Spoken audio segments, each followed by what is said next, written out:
Welcome to the Screaming Blackbird podcast. In this show, we will talk with military officers and professional leaders to explore Air Force careers and engage in leadership dialogue.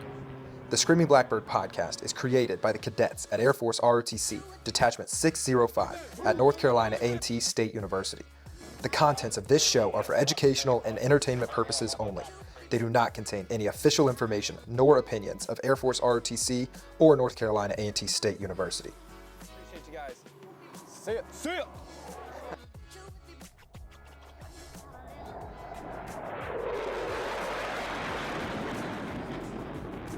Two. Good morning, Captain Davis. Good morning. How you doing today? Not too bad. How about you? Good. Good to see you. Welcome, everybody, back to episode 24 of the Screaming Blackbird podcast.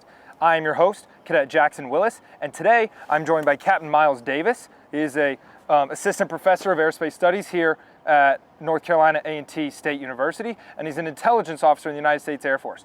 How you doing today, Captain Davis? Not too bad. How about you, Cadet Willis? Good. You got a little hoarse voice on you today? Yeah, sorry about that. That's all right. Hopefully he can make it through this podcast and we don't run you too dry. But amazing. So for the folks who don't know you, would you give a brief 60 to 90 second intro of who you are, where you're from, why you joined the Air Force, and how you got here? Okay, so yep, like Cadet Willis said, I'm Captain Myles Davis. I am from Charlotte, North Carolina. I'm actually an alum of Detachment 605, so I came here, graduated back in 2015, went to Winston-Salem State. Here's my voice. But yeah, so I graduated, went to Intel school at Goodfellow Air Force Base. I was there for about a year and a few months. I got there 6 months. I was on casual status because I didn't have a security clearance at the time, and I couldn't start class because I didn't have my clearance. So I made ID cards, worked the military personnel section, so dealing with all that fun stuff. And then I started class, got through. Then I went to Dyess Air Force Base for about 3 years. Halfway through, I took the worst deployment on earth to Hawaii, so the 613th Air Operations Center, so AOC. Did that for 6 months. Came back PCS to Fort Meade right when COVID hit. So once again, I sat around for 6 months. Was at Fort Meade. I worked at the NSA, so I needed a polygraph test. And so I couldn't get my polygraph test because they weren't doing polygraph tests because of COVID. So for 6 months I sat around, watched Netflix, and got paid. Beautiful.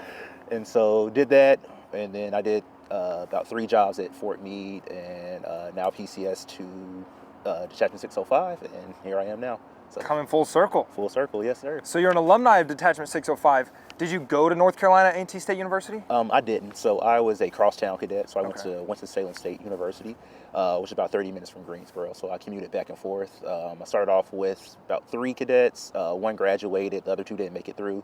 And then I was the only one by the time I graduated. So I think I was like the first male to graduate from Winston-Salem State University. Well, commissioned from Winston-Salem State University. So yeah. Interesting. And we'll get into like ROTC a little bit in the future, but I love this detachment because of the amount of crosstowns it has. We have over 10 crosstown schools that go and do ROTC here at North Carolina A&T State University, and I think that's a huge benefit, and we'll talk about that later, but that's cool that you're a crosstown and you came here, and now it's full circle, you're back Definitely. here. Yep. Amazing. So after your ROTC, you graduate, you commission as an intelligence officer. How did you feel when you got that AFSC drop? That was my number 1 choice, actually. I'm a history major and political science minor. So I was like, oh, well, that'll go right hand in hand. I'll be sitting up giving briefings, giving world events and stuff like that. And then I actually got to Goodfellow, and it was a lot different. They started talking about electromagnetic theory, and I was like, oh, crap. So it was a very huge learning curve for me at tech school. I struggled a little bit at first, but eventually I made it through with a good class that I ended up in. So they got me through it, and then I figured it out as my career progressed. But yeah, I was history major, so I wanted 14 in as my number 1 choice. So I wasn't sad about it. Yeah, congratulations.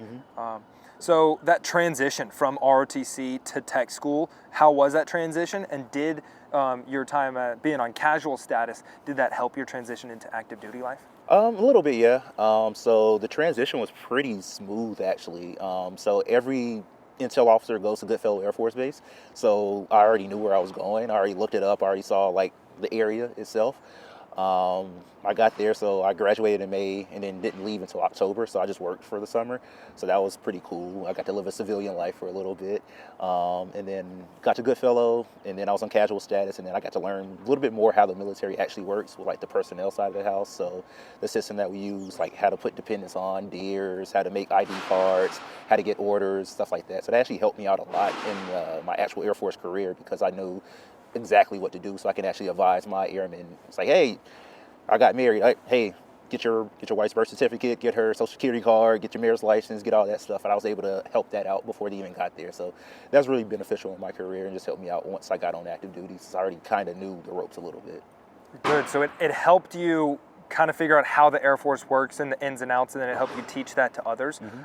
Was there anybody to teach you to do that? Like, did you know anybody in the Air Force before you joined Air Force RTC or went on active duty status? So I knew one, my cousin, but he was in the Air National Guard, and he was security forces. So he ended up retiring as a master sergeant. So I asked him a lot of questions, but I didn't really ask enough.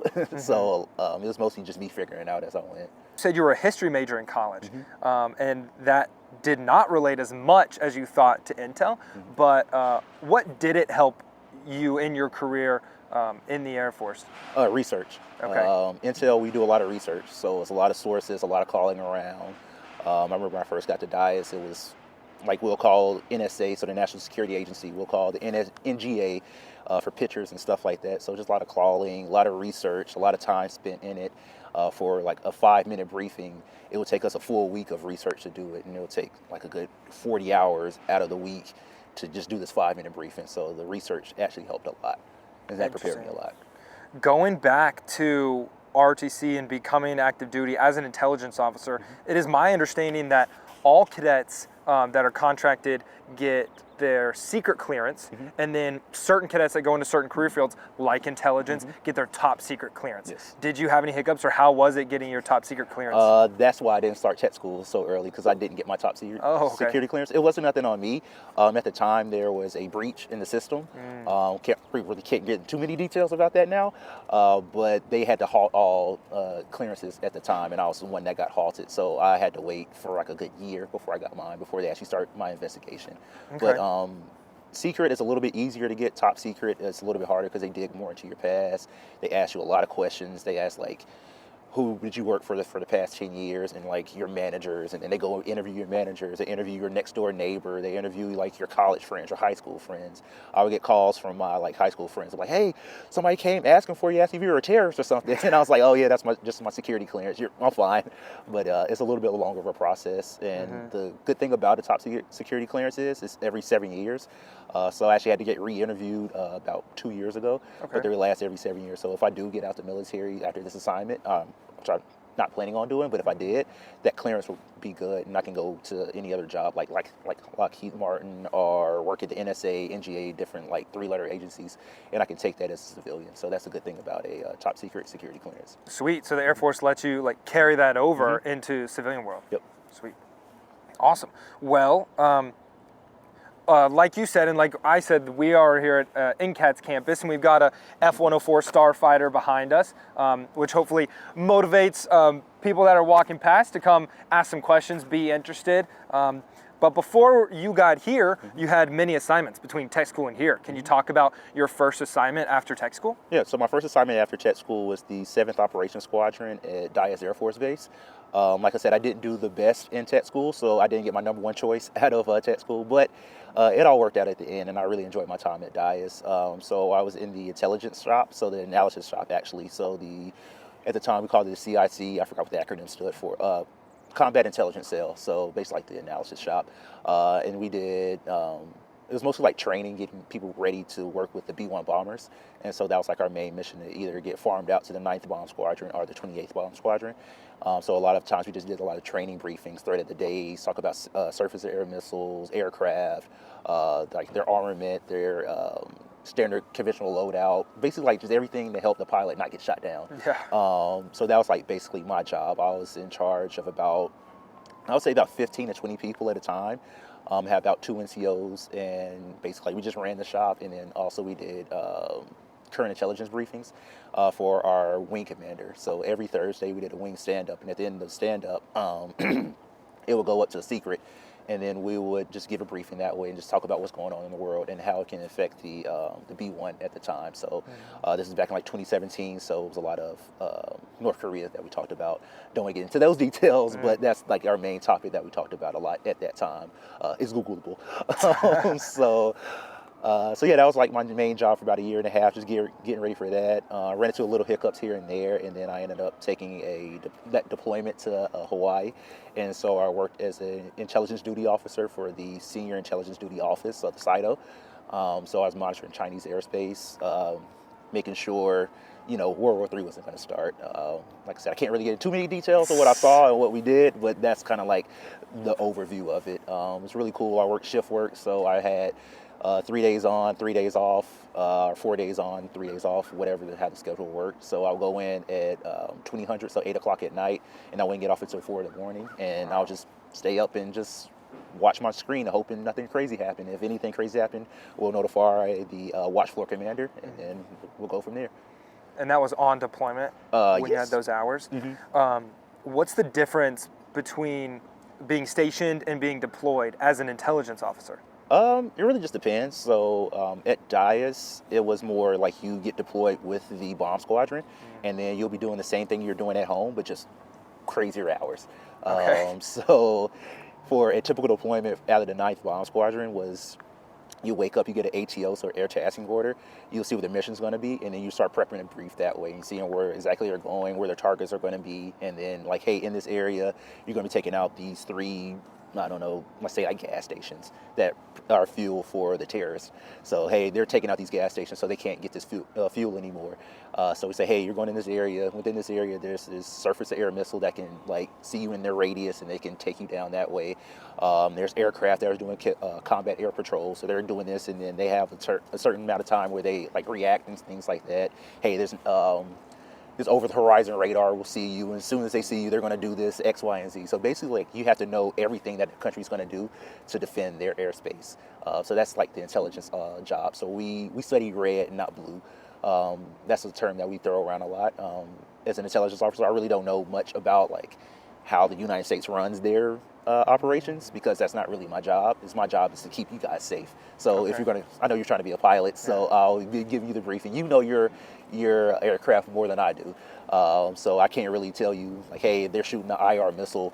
I can tell you to pop flares, but you know more than me. But I can tell you, hey, this aircraft that's coming at you, this whatever, it's going to shoot an IR missile, and then you won't know it's coming because it's IRs and they're going off your heat signature. So if you see it's coming, pop a flare because it's going to bite off on it. So I can tell you about that, but I can't really tell you like the actual maneuvers and stuff like that. So that's why we go into the country and we learn that country based like ins and outs of how they actually operate. Interesting. So as an intelligence officer, you're focused on intelligence of the enemy, Yes. of the other country. Were there any intelligence officers that are focused on counterintelligence, like trying to find holes in our programs? Yeah, there is that. Not a lot. Typically, lieutenants don't get that right off the bat. Right. So mostly we just do tactical intel. Yeah. Like what I just explained to you. But we do have that.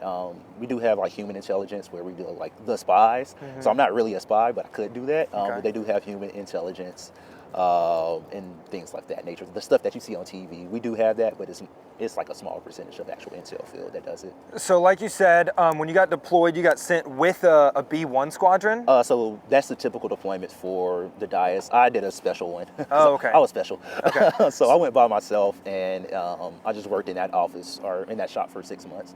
But the typical deployments out of like flying squadrons, the intel is attached with a flying squadron. So that's Okay, that was my question. It's It's like, are they usually attached with a squadron and they go with them and brief them the entire time and then come back? Okay, interesting.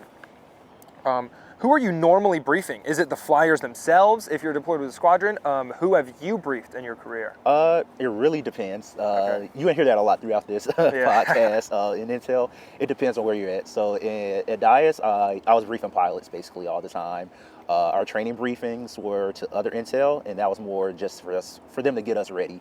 So a typical, like a question that intel person would ask is a lot different than what a pilot will ask, because a pilot will be just worried about like their aircraft and getting the mission done. But as far as like intel asks you a question, they ask like the ins and outs, like make sure you really know exactly what you're talking about. So once you get up to a pilot, if they do ask a curveball question, you can be able to answer it. So that's typically like who I briefed at Dias. When I got to Fort Meade, I didn't do as much briefings. I was doing more products. But when I did brief, it was more towards like, it was an intelligence squadron. So I was briefing other intel, but it was like lieutenant colonels and up. Typically like the higher ranking you get, the higher you brief. But yeah, at Dias, it was more like our wing stand-up briefings, for example. They were to the 06. So we were briefing the 06, or his vice commander. And then the room full of like 05s, 04s, and things like that. But when we did like our day-to-day briefings, it was like to captains and majors and things like that. And then once we're actually briefing the air crew, it's typically like captains. It's just like so the B1s do like a four-ship, or excuse me, team of four. So you have your pilot, your co-pilot, then your weapons officer, your the defensive officer. So your two CISOs and two pilots in the front. Those are the two. That's the four people that you're typically working with when you're actually mission planning and doing like all the briefings and stuff like that. So that's typically who you would be briefing in the scenario, and then the entire bomb wing getting ready for that mission. So there's different types of briefings that you do. There's called like a feeds cap to see it's like, hey, is this feasible? So that's towards the commander. And you do like a frag drop, and it's like, hey, it's like a 5-minute like quick on a board, like, hey, here's what we're doing, boom, boom, boom. I don't have much information now, but I'll get it back to you later. And then you do a pre-mission brief, and pre-mission brief is like, all right, hey, you guys are going out in like less than an hour, or tomorrow, here's what we're gonna do. And it's to that team of four. And then after that, you do a debrief with those guys, and then you do, at the debrief, you have to do like a misrep. They basically like just give you everything that's like, hey, I saw this, I saw that, here's what happened, I got intercepted by this person, and you just writing all that stuff down, and you go back and do a mission report, and then you put all that stuff in the mission report, and that's like the day. That's like 1 day of like it's execution for the pilots and stuff like that, for like intel side of the house. So while the pilots are doing crew rest, we're writing a misrep. So, and then we just rinse and repeat. Wow. Yeah. So who leads the debriefs? Typically the pilots. So the way the debrief typically will work is like as soon as the pilot steps off the jet, the intel person's waiting for him, and then they like while all the information is fresh, and then they'll just get all that information down, and then the pilots will go do their own debrief. Intel will probably sit in just to see if they missed anything or see if they got any other information, but then they'll typically like take that back to their folks, and then they'll start that misrep process, and then wait for the next day to start. So pilots do their own debrief, Intel does their own debrief, and then that's typically how it goes. Sounds like a long day. Yes, very long day. How long does a typical brief and or debrief last? Depends on how the mission went. Okay. So typically you don't want to, like in a real mission, you don't want to be there super long. In a training mission, the debrief can take up to like 4 to 5 hours. I sat in one for intel wise, where our weapons officer was debriefing us, leading it for an exercise we did, and it started like at 8 o'clock. We went to lunch, took a break, came back and finished like at 4 o'clock. So it was like a full day of debriefing.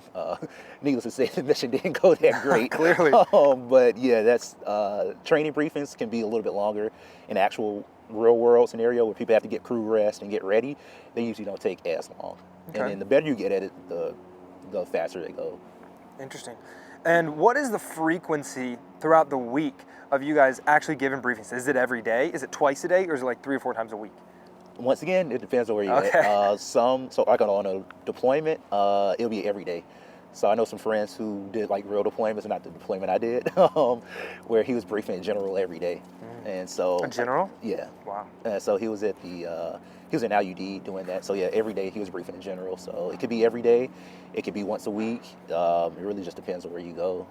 When I was in Hawaii, so I wasn't the one technically briefing, but I was getting ready for the brief, and General Brown was the PACAF commander at the time. So my office was the one that briefed him every morning. So I was basically like on the team to get the briefing ready. So anything that happened like that was crazy overnight, if an aircraft did something crazy, I would mark that down and put it in the briefing, and then a person that would come in like around the CITO worked 2 shifts, so they worked from 12 to 12 basically. So the person who came in at midnight were briefed like around like 8 o'clock that morning, and basically like they'll just spend that whole time from midnight to 8 o'clock in the morning getting ready for that brief. And then we'll cut off information at a certain time, and it's like, all right, hey, cut off information. Anything that happens after this, we'll just go into the next day's briefing. But they briefed every day as well. So you said you were on that team. Is there a team of intelligence officers that work together on one briefing? So not all intelligence officers. So that office had 2 officers. It was myself and the senior intelligence duty officer, so the CITO. But we also had somebody who looked at SIGINT, so we had enlisted folks doing that. So we had enlisted analysts, and they have different shreds within Intel that they can do as well. So the 14 is like a kind of encompasses it all, and then they have different ones. So they have like 1 and O's who brief, 1 and 1s who look at pictures, 1 and 8s who like do targeteering, 1 and 2s trying to like not mix it up here. 1 and 2s I can't remember off the top of my head what they do, but like 1 and 4s they do like cyber. 1 and 2s are like SIGINT folks, so like signals intelligence. So we had like we had a 1 and 2 sitting in our room with us, and they were basically just saying like an L knot or whatever. It's like, hey, this thing is radiating something. I don't know what it means. I'll send it to that person, that airman, and then they'll tell me exactly what that means and what it did and where it went and stuff like that. Because on our system, we'll see an aircraft going somewhere, and then it'll just like disappear. And then that airman will basically like, all right, they'll pick it up from where it disappeared until where it reappeared, and then they'll let us know where it happened. The team just had a mix of officers and enlisted folks, and so the enlisted people would just do their jobs and kind of just help us out with stuff going on. So the team was typically like around 3 or 4 where I worked at, but like a typical like day-to-day operation. So like for the flyers, it would be the intelligence officer, and then an analysis on the shop or on the team, and then a targeteer. So it would be like 3 people working. So typically smaller teams, but like the bigger you get, the more teams you have, or the more people that you actually have. So Interesting. Wherever you go. So like I said, it depends. Yeah, it depends. We get that answer a lot when we ask questions. It's like, well, it depends. If you're doing it this way, then you have it, but things change, and that's kind of the point. Is flexibility is the key to air power. So if you have one set way of doing it, then as soon as you get in the fight and that plan goes to crap, then you got to be able to think on your feet. Yeah, and so, do you guys brief with contingency plans? Like, if something goes wrong, this is what you're supposed to do? Yes, we were supposed to. So I got in trouble a lot when I was a lieutenant because I didn't follow the contingency plans a lot. But yeah, so there's a system that we use called SIPRNet, which just goes up to the secret, and a lot of times it was a little wonky sometimes, and so I was supposed to have a contingency plan if it went out sometimes, and a couple times I didn't have that plan, and I got talking to so a lot, so bad LT on that one. So I learned from it. But yeah, we definitely have plans and backups and people who can brief and stuff like that. So a lot of times if we have like a big briefing coming up, I'll pick like my best briefers, and then also I have like a backup, so if somebody can't make it, I can either step in or that other person can step in. So you're supposed to know like basically everything that's going on. So God forbid somebody gets in like an accident the morning of, or they're sick, or they losing their voice like I'm doing, and then somebody can just step in for them and brief it. So that's why you kind of know everything and don't put all your eggs in one basket. Cool. So you said you had an intel team filled with enlisted folks and officers. Do you have any government civilians or civilian contractors that are working with the intelligence folks? Yes, we do. So we have people basically like doing the same job, but they're just civilians. So at Fort Meade, I work with those a little bit more. I was in a cubicle. It was myself and like 3 other civilians, and we were all kind of just doing the same job. So that was pretty cool. At Dias, we had civilians working, but they were more like on our security team. But yeah, so basically like everywhere you go, there can be a civilian there. And the higher up you get, so like at the 3-letter agencies, there's a lot more civilians doing those jobs. When I was a flight commander at Fort Meade before our PCS year, I had around like 50 people I was in charge of, and I was mostly in charge of like their Air Force stuff. So like making sure they're like going to PT and doing PT tests, and make sure they're getting drug tested and all that fun stuff. And like their performance reports are going in and getting on time. And then they had a civilian boss who was mostly like in charge of like the actual work that they did, because it was a cyber mission. And so everybody was in like 5 to 6 different teams doing different things. So they all had like different civilian bosses that they were in charge of, that was in charge of them. And so if somebody didn't show up on time, I'll get a call from the civilian and be like, hey, Captain Davis, Airman so-and-so was late again. Can you deal with that? And I was like, yeah, I got you. So that was like kind of my job. I was the more admin side of the house, and then they were in charge of like the actual mission. So that's pretty cool, working with civilians and things like that. I'm sure that experience helped you here in ROTC, staying on our butts. You got college kids running all over the place, not doing what they're supposed to do, and you got to keep them in line. Yeah, definitely. Yeah, it definitely helped. Interesting. Those government civilians and those civilian contractors, do they have top secret clearance too? Yes. Because they have to, right? In this program, we get taught and preach to about OPSEC, operational security, and not to share things you're not supposed to share, things like that. What sort of measures do you guys take so that way classified information doesn't get leaked out to the press? We have a lot of checks and balances. So I can't take my cell phone to work. I have a smartwatch on now. Can't wear that to work. We work in a windowless building that's secure. We have like a system that we have to badge into. There's like a overall, like at dais, for example, like we had like a alarm system. So the first person in had to put in like a secret code, and it changes every like 3 to 4 months. And so that code would change, and we couldn't tell it outside of the skiff. So yeah, we had to like, it was like basically like a vault almost. Like you had to like key in and do all that stuff, and then you had to like badge in and like put a number in really quickly. If it goes off, then security forces will be like on its way, so the cops will come in like basically like hey, what's going on? If there's like a random boom in the middle of the night, if like a random thing falls and sets off the security alarm, security forces is calling us to come in and check on it and stuff like that. So there's a lot of checks and balances that way. We get a crap ton of briefings about, hey, don't share this information. We do a bunch of training, so CBTs about keeping our stuff secure. So it's a lot of checks and balances. So if somebody, if they slip up, then we'll deal with it that way. But if somebody's like, you really can't claim innocence if you're like going around like reading it off at work or something like that. If you take a top secret document to work, to home, and you're reading it at the dinner table while you're eating your dinner, then yeah, you messed up that way. But if there's like, oh crap, this was in my bag, then you report that, and then they'll be a little bit more softer on you. But if it's straight up just like selling secrets to Russia, then you'll get arrested. But yeah, there's a lot of checks and balances that way. We do the top secret security clearance, and then there's like a need to know. So just because I have a top secret security clearance doesn't mean I get to know everything. Okay. So I can't just walk into the White House and be like, hey, President Biden, what's going on? Like, I got to get invited. I have to get read in. I have to basically like need to know, like, why does Captain Davis need to know this information? It's like, oh, he needs to know this information because X, Y, and Z. It's like, all right, cool. Then we'll tell you, hey, you're going to know this information. You can't tell X, Y, and Z. There's a bunch of stuff that you got to do. And then there is like a secure facility that goes all the way to top secret. And then sometimes there's even a room within there that only a certain amount of people can go to and see stuff. So it's a lot of doors, a lot of reading you got to do, a lot of getting read in you have to do. Even like I said at NSA, I had to take a polygraph test, and I already had a top secret security clearance because they had their own system that I needed a polygraph for. So I had to like go and legit do a polygraph test, and they asked me questions and stuff like that. So if you're selling secrets to the government, you're not innocent. So you know exactly what you're doing. So it's kind of easy. Just like be cautious. I messed up and walked in the skiff with my phone like before, and they just took it and checked my information, make sure I didn't take anything, but I had to self-identify. And as soon as I self-identified, they took it. They had it for like a week or two, and it's like, all right, you good, don't do it again. And then if that keeps happening, of course, then I can lose my clearance. You said need to know basis. So the Air Force only tells you what you need to know for the mission or what you need to brief whoever it is that you're briefing for the information.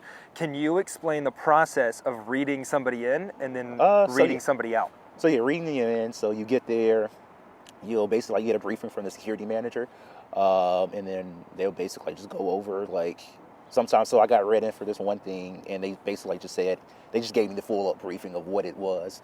Other times it's just like, hey, you're going to see some information, you're going to see X, Y, and Z, don't tell anybody, you can't do, the basic rules. So you get read in that way. And then once you're done with that base, you get read out. So it's like, hey, you saw all this, you signed this paperwork saying that you won't disclose any of this information. If you do, you'll go to jail or you get fined. Okay. So when I left NSA, so I had, there's 2 badges that you had. So there's a yellow badge, which got you onto the campus, but I couldn't go to any buildings. A blue badge, which gave me building access. So I had to turn in my blue badge. I had to sign some paperwork saying I got like an hour-long briefing with like me and a couple of the people that were retiring or PCSing.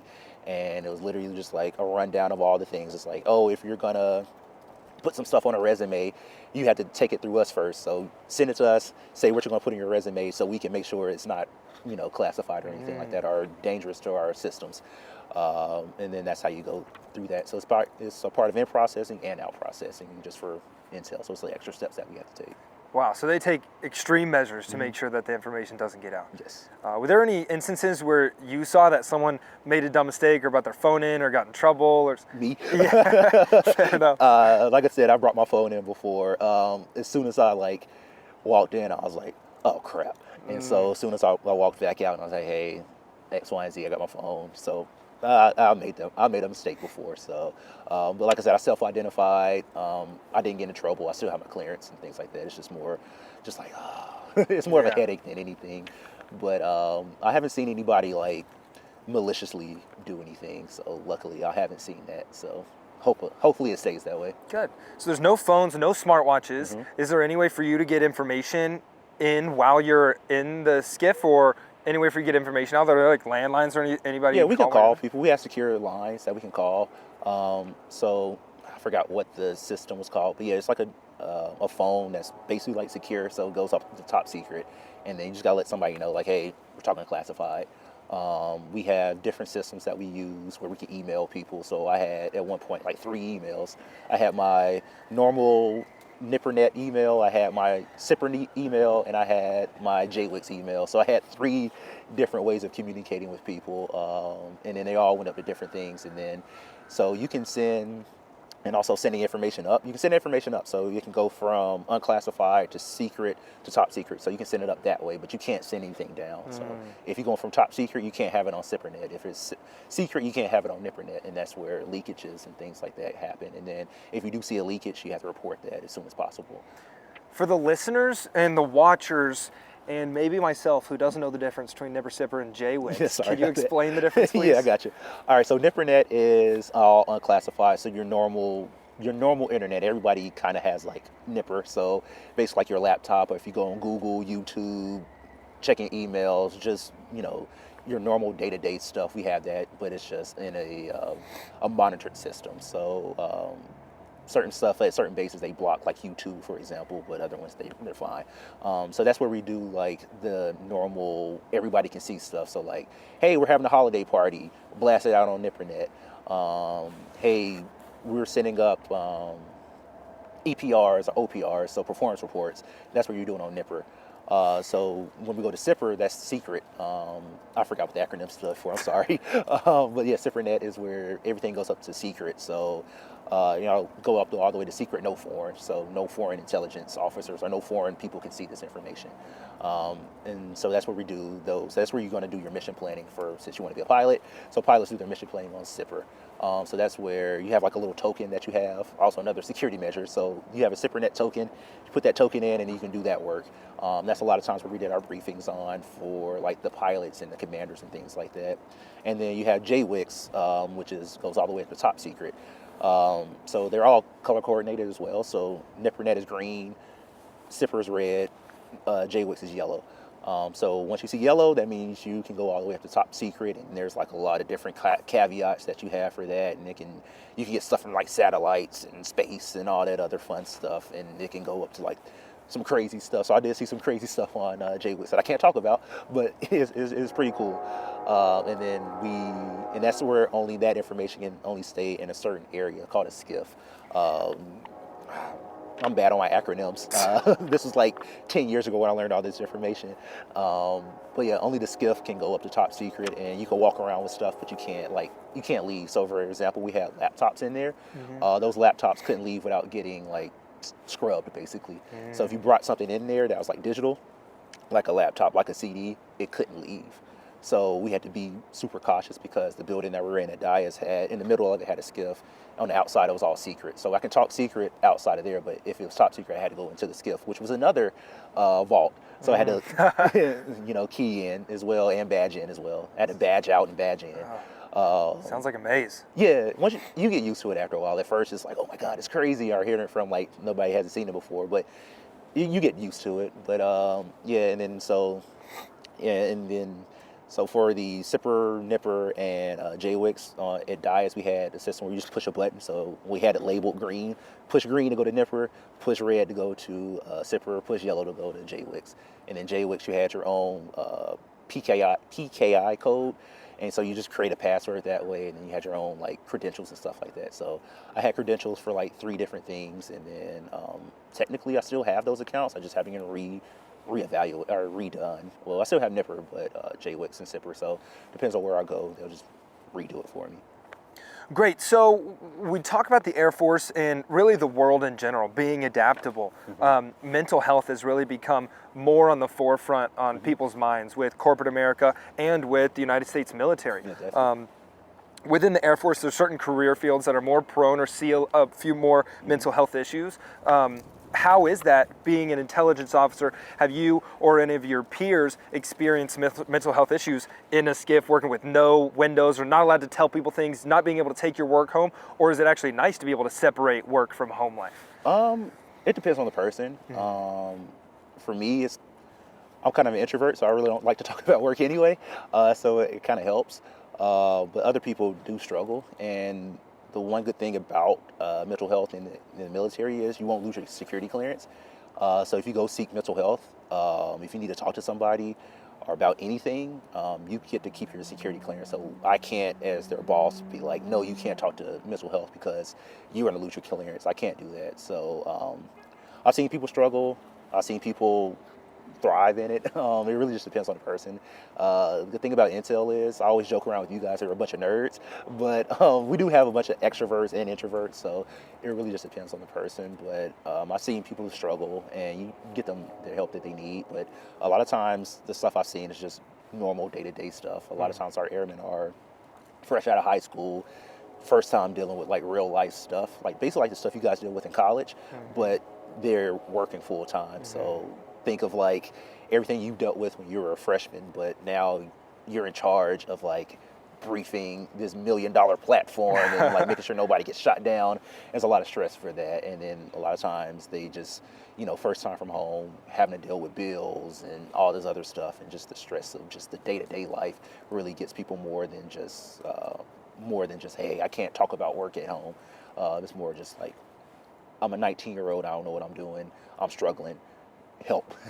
That's mostly what I see most of. Speaking about talking about work at home, being an intelligence officer, working with classified information that not only can you not bring out of that specific skiff, but you can't take it home. I see you're married. How is it being in a relationship and not really being able to talk about your career that much? My wife knows, so I can talk about it. I can talk about certain stuff. I just can't talk about like the ins and outs, but I can talk in general. So it hasn't been that bad. It was funny. I have a story I think I told you guys before, but I was like, I knew something was going to happen before it happened, and that was pretty cool. So I was like refreshing CNN, and me and my wife, at the time she was my fiance, we were at dinner, and I was just like keep refreshing it, the news, and then like it popped up on the news, and I was like, hey, I knew about this. And so that sometimes that's pretty cool, but for the most part, I just keep it. She knows. I was like, hey, I can't talk about X, Y, and Z, and she knows about it. She doesn't really pry too much. Most of the times I've been about like my airmen and stuff like that. It's like, Airman so-and-so did this today, or Sergeant so-and-so did that today, because, need somebody to vent to. So she's like my person to vent to. But like actual like day-to-day, like I can't talk about, X, Y, and Z happened today, or this blah, blah, blah did blah, blah, blah. It's like I can't talk about that. Okay. But for the most part, it's pretty normal. Awesome. Great. Well, moving on into your career, were there any assignments or deployments you had after your first assignment and your first deployment to PACAF? So I only had that one. Actually trying to get another deployment after this, so get a real one this time, so I can actually go on my record, so I don't have to do that later on.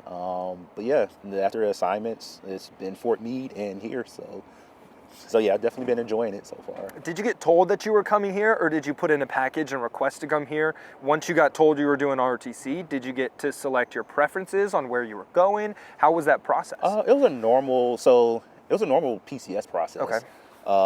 Before that, I did put in an application, so it was an OSIRD board, so like officer, instructor, recruiter, I forgot what the S stood for, board. And so basically I just said, hey, it started off January of 2021. I put in an application saying, hey, I'm interested in being an ROTC instructor. I talked to my boss about it and said, hey, here's my intentions. He was like, all right, cool. I'll talk to my boss about it. We'll get your package put in, and then the wing commander has to nominate you. So I put in my package, put in why I wanted to do it. They nominated me for it, and they said, hey, you're nominated.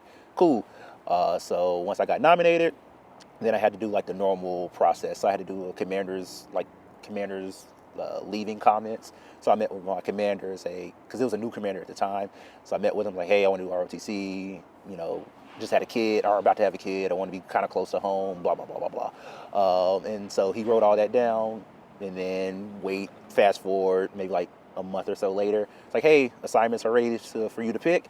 And so you rack and stack your top assignments. And so funny story, Tennessee State was my number one choice because me and my wife never lived in Tennessee. I know you're from Tennessee. Yeah. So I wanted to live in Nashville, and it was at HBCU. So I wanted to come to a HBCU. And then number two was A&T. There's like a bidding process. So I got bid on by Tennessee State and A&T. So those are like my two top choices and a few other choices that I put. And then so that process went on, waited a few months later, and then around like November-ish, they were like, hey, congratulations, you're going to A&T. I was like, cool. And then I started the out processing process around, I got here in July, so I started around like May. And then that's how I got here. So that's a normal PCS, except I just applied for this job. Sweet. So let's talk about expectations. You said your expectations for being an intelligence officer wasn't really what it actually was with your history major and what you guys are going to be doing on a day-to-day basis. Yeah. Now that you're here at an ROTC detachment, what were your expectations before you got here, and how have those kind of panned out? My expectations, it was weird because, like I said, I was a cadet here. So I came back and it was just like, when I first got back, I was acting like a POC a little bit, and I had to like take a step back. And I was like, all right, I'm a commissioned officer now. I can't be a POC. I can't be hanging out in the lounge and joking around with you guys too much. So the expectations were just to mentor as much as possible, and just like I always joke around with you guys saying forced mentorship. So I see somebody, and I force my mentorship upon you a couple of times, and you've been in my office a lot. So that's like the best part of the job for me, and so that's like my expectations. It lived up to it pretty much so far. So a lot busier than I thought it would be, with a lot of admin stuff that I didn't really think about. As a cadet, you really don't see behind the curtain of a lot of stuff that we do for you guys. Not to say we do everything like that, but yeah, a lot of stuff I didn't know as a cadet that now I see. It's like, oh, got to keep up with wings accounts, got to keep up with this person's GPA, got to make sure they're doing their PT test and X, Y, and Z. So a lot of that stuff we're in charge of. So I knew that was coming, but I really didn't expect it that much. I thought it was going to be more mentorship and not a lot less. So yeah, it was more than I expected, but in a good way. But I definitely do enjoy the mentorship part of it, and teaching you guys and seeing you guys grow from AS100s to where you guys are now, and just seeing the growth and maturity of you guys. So I've really been enjoying it. This has been my favorite assignment, like, so far in my career. It probably will be forever my favorite assignment. So I really enjoy doing this stuff with you guys. I agree. You've been a fantastic mentor to us. I remember when I first joined the program, I joined late, so I joined as a junior in college, but I was with the freshmen. So I was working with 18, 19-year-olds, and I really struggled at the beginning, communicating with them, leading, working with them. And I remember you gave me honest and clear feedback afterwards, criticism about like, hey, you can't do this way, you have to say it this way, this is how you work with them. And that was really beneficial to me. I remember coming up to you, I think it was last semester, coming to your office and be like, thank you for not giving up on me. I know it was difficult and like the way I was acting, and I was trying as hard as I could, but clearly I was not doing it the right way. And so eventually I got the hang of it. So thank you for being that mentor. Yeah, definitely. The reason I wanted to come back is basically I wanted to help cadets out the way I wanted to be helped out. Not saying my cadre weren't bad or anything like that. Like, shout out to Sergeant Speaky. But a lot of times like the mentorship I was seeking, I was just like too afraid to ask for it.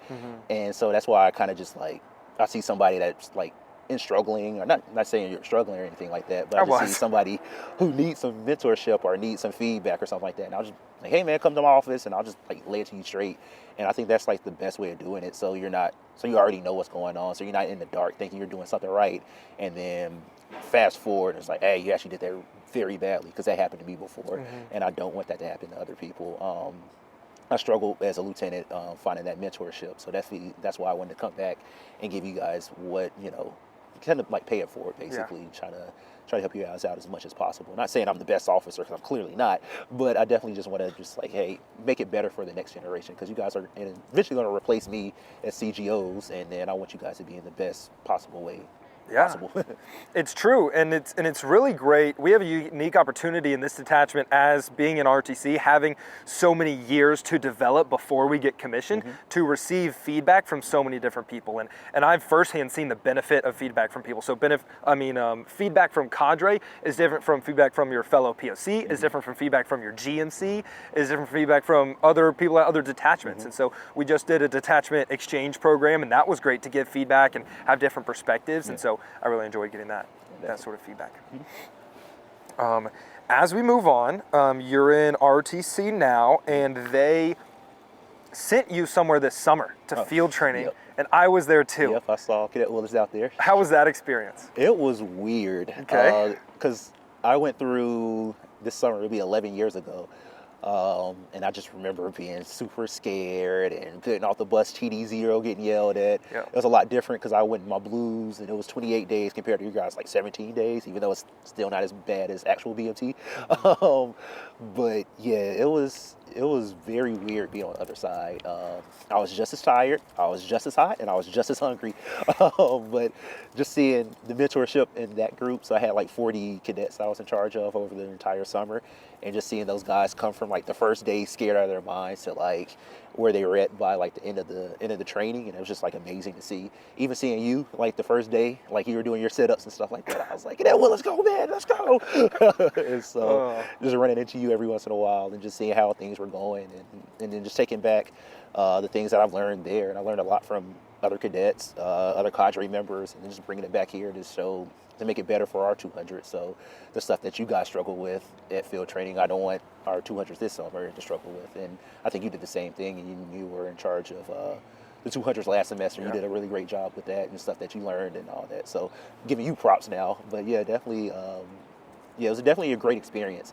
2 months away in Montgomery, Alabama wasn't the best, but every officer in the Air Force has to go to Montgomery once or twice in their career, so I've been a couple of times. So, but yeah, really enjoyed the experience. Really, really enjoyed it. Probably like one of the best things I did in my Air Force career is just doing that for the summer as the field training officer for Hotel Flight, the Hounds, and the Hammerheads. The Hounds and the Hammerheads. Yeah. Yeah, lots of memories. I think you said it best, and I've kind of adopted what you said about field training. It's the most fun that I never want to have again. So we'll leave that for interpretation of whatever you want. Speaking of taking lessons that you learn and then applying them to whatever you're doing in the moment, you're a history major in college. Now you're active duty in the Air Force. Today is February 22nd. This podcast will be published on February 29th. It is Black History Month.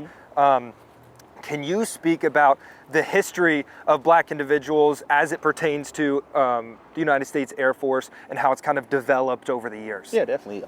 So I am the history major. I'm not an encyclopedia, so I can't just spit off information like that. But yeah, definitely came a long way. Even from when I got in till now, it's just a lot different. When I first came in like 2015, which is not that long ago, like hair standards were like very Eurocentric.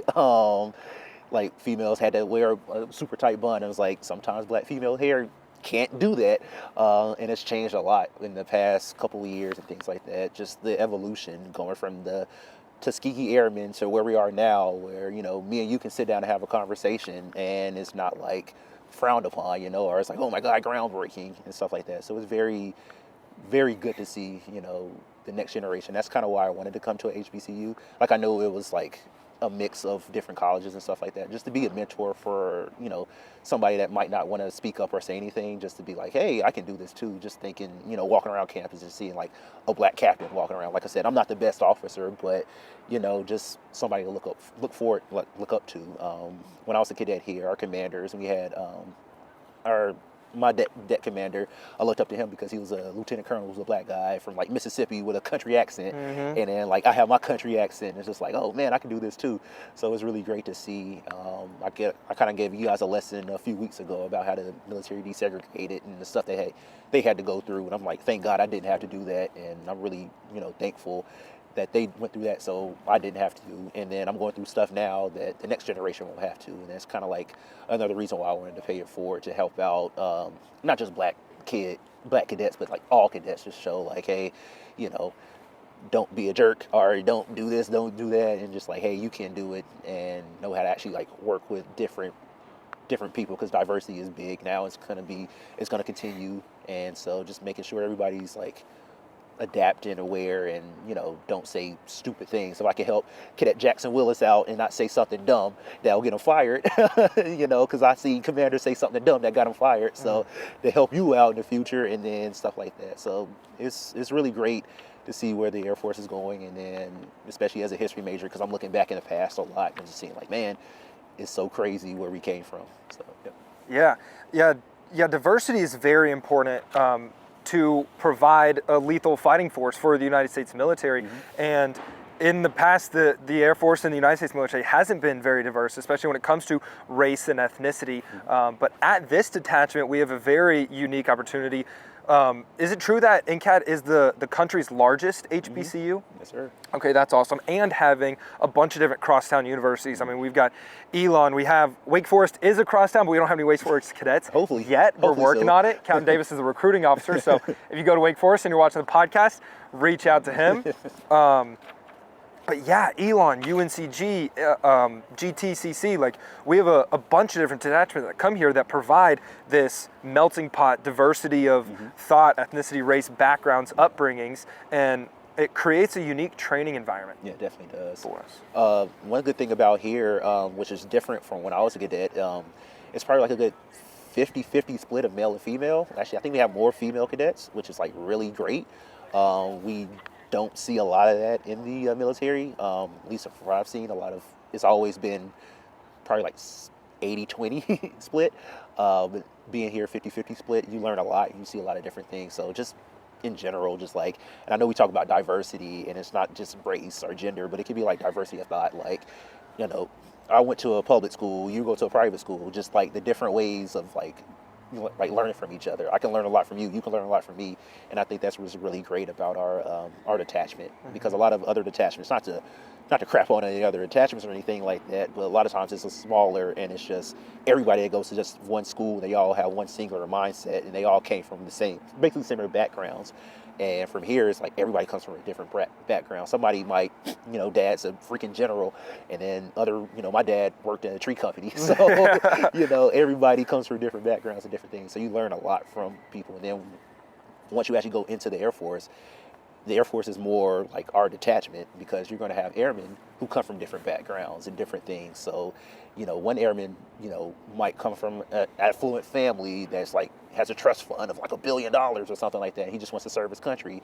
Or you might have somebody who is escaping a bad situation back at home where they don't have running water sometimes and stuff like that. So you just got to be able to adapt to different people. And here give you a lesson, but yeah, you just have to adapt to different people, and then getting that training here just is only going to help. And so you're not saying like, so I put my foot in my mouth a couple of times before as a lieutenant. So definitely learning, still learning. I still put my foot in my mouth every day with you guys as a cadet. But yeah, the more you learn, the more you can grow, and it's a great place to do it here. Well, it helps us as individuals to grow, and the Air Force, the military, everybody should treat all humans with decent, basic respect and stuff, and everyone has the right to be able to serve their country. But it also is in the Air Force's best interest to have diversity of thought, to be able to see things from all angles. They want as many capable people to serve in the armed forces, so that way they can have the best fighting force to combat the enemy. So it's in their best interest to have a diverse fighting force. Yeah, definitely, for sure. And so they've definitely taken measures into their own hands to achieve that. Are there specific opportunities that are presented or awarded or afforded to HBCUs, or special scholarship programs that allow for people of minority groups to be able to get exposure to certain career fields? All right, so yeah, there's definitely opportunities for folks to take advantage of it. So there is in-college scholarships. So it's got to get my recruiting hat on. So at a high school, there's only one scholarship, and it's only awarded to like a small percentage of people. So a lot of our cadets come in without a scholarship. For a cadet that goes to a HBCU, For example, there are different in-college scholarships for HBCU students. There's different conferences and things we can go to. I actually just came from Baltimore this past weekend. That's probably why I'm a little sick, because it was very cold. But there was a Black Engineering conference that we took a few cadets to there to learn and get exposed to different Black officers in the Air Force and just engineers in general. There's women's conferences we take people to. There's like a bunch of different things that cadets can go to. And I don't want to say like, oh, we're only, doing stuff for Black people or women. But there's like a bunch of just different things. Like a You Can Fly scholarship that we have. There's free fall. I think you just got signed up. You're about to do survival training this summer, so good luck. But yeah, there's a lot of opportunities that Air Force ROTC provides to cadets, and then especially since we do go to HBCU, a lot of those cadets happen to be minorities. Mm-hmm. Awesome. Well, you spoke about having your detachment commander was Black, and that really motivated you or were able to see that and actually visualize and be like, that could be me someday. Mm-hmm. We have another alumni in Paul Lopez. He was a fighter pilot, and he came back and spoke during our dining out, and we actually had him on the podcast too, and so that's really inspirational because he was the lead of the F-22 demo team. Yeah. And then you said just walking around campus, having people see you as a Black captain is inspiring and motivating for them to be able to see, and like that can be them someday.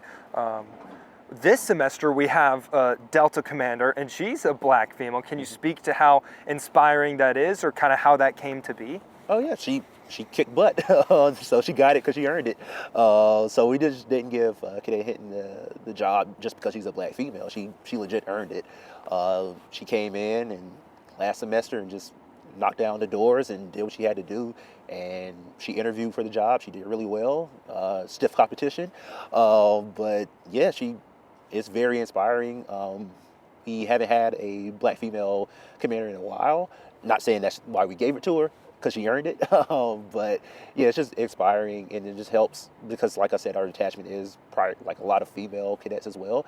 And it's just nice to have like somebody to look up to, for everybody, and just inspiring to say, hey, everybody can do it. This position is not just for a certain person. It's for everybody. And if you do what you have to do, if you knock out your PT test, if you get your good grades, if you come in and just like do great work, whatever position we put you in, wherever you plant it, you bloom, it can be for anybody. So that's a great thing to show that, she got the position because one, she earned it, and two, she's inspiring the next generation of GMC under her, and she's going to go into the Air Force and do amazing things, just like all you guys are. You've been here for a while. You've seen a bunch of different cadets grow. What is the biggest piece of advice or mentorship that you've offered to them that you've seen actually be transformative in their career? Be open to feedback. Okay.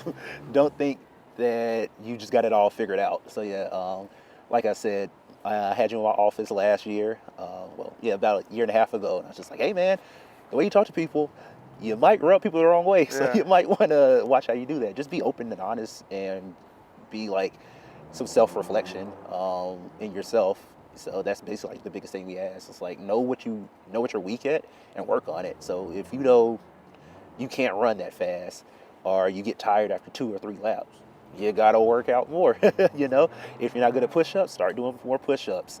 If you're struggling in your major, like I know a lot of people want to come and do engineering. If you suck at math, you might want to change majors, and then I'll just put you in my office and I'm like, hey, you're struggling with this. Like I see you're struggling with your core classes. Have you thought about changing your major?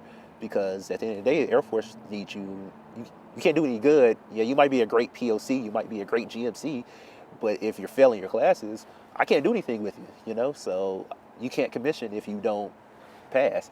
And then, of course, we have the 2.0 GPA, the requirement to stay in the program, but the standard is like a 3.0.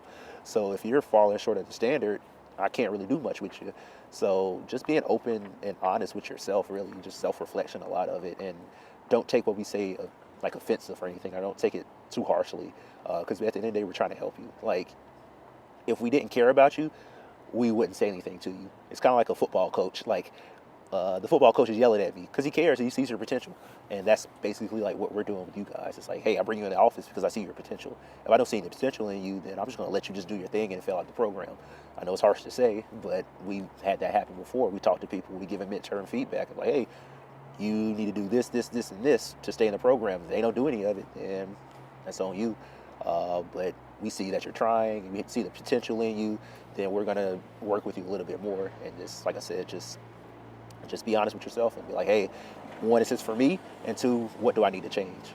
So you coming from ROTC and then coming back and being assistant professor of aerospace studies in ROTC, and then going to field training and training people in ROTC, while having an active duty life in between that. How do you feel ROTC translates to active duty life, and how do you feel that training prepares cadets for their careers in the Air Force?